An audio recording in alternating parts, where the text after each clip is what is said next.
Hey, what's going on, guys? My name is Jake from today'siphone.com, and here's your TIP Daily for March 21st, 2013. Okay, now the first story of the day is that J.D. Power & Associates has released its first mobile phone satisfaction survey of 2013, and not surprisingly, the iPhone came out on top. Smartphones are rated based on performance, design, features, and ease of use, and out of the 1,000-point scale, the iPhone scored the top score of 855, with its highlights being the physical design and the ease of operation. Now, although Apple came out on top, the whole smartphone industry improved an average of 22 points over this time last year, so things are definitely looking up across the board. Alright, moving on, you may remember a couple weeks ago we talked about a leak promo for Google Now for iOS that hit the web and then was very quickly pulled off of YouTube. Basically, Google Now is Google's answer to Siri. It tells you a bunch of really cool location-based information now, right when you need it. So it's definitely a great feature on Android phones, and obviously iOS customers were more than a little bit excited when an inkling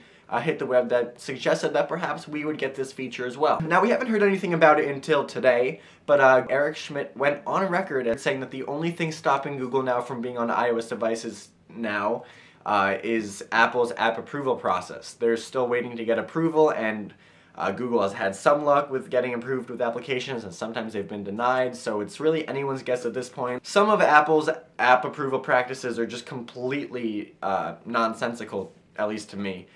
So fingers crossed that this does get approved. If it doesn't, Google will probably go back in, tweak the things Apple didn't like, and resubmit it. So I'd say that even if it does get denied, don't lose hope. But yeah, it's great to know that there's a potential, and hopefully sometime soon we'll get Google Now on our iOS devices. Okay, and we're going to finish up today with a rumor coming out of Digitimes about the iPhone 5S.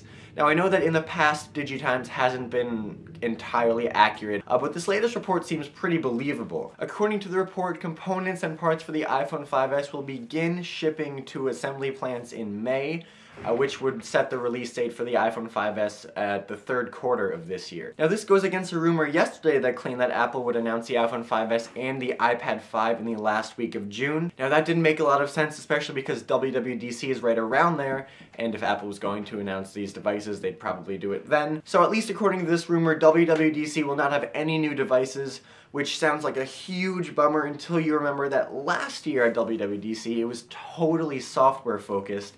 And honestly, if there's one thing that the iPhone really needs right now, it's a huge software update. iOS is looking really dated, and I'm really excited to see what Apple has in store for iOS 7 coming up. So I can wait on getting a new iPhone if Apple really wows us with the software. Okay, well, that's all the big news for today, guys. Thank you very much for watching. Your question of the day today is, do you agree with me about the hardware versus software? Like, would you rather see a really awesome new iOS 7 before an iPhone 5S? Or do you just totally care about the hardware and want the iPhone 5S as soon as possible?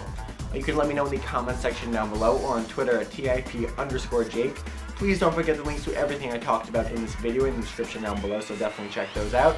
And as always, for more news, views, and reviews, don't forget to hit up today'siphone.com.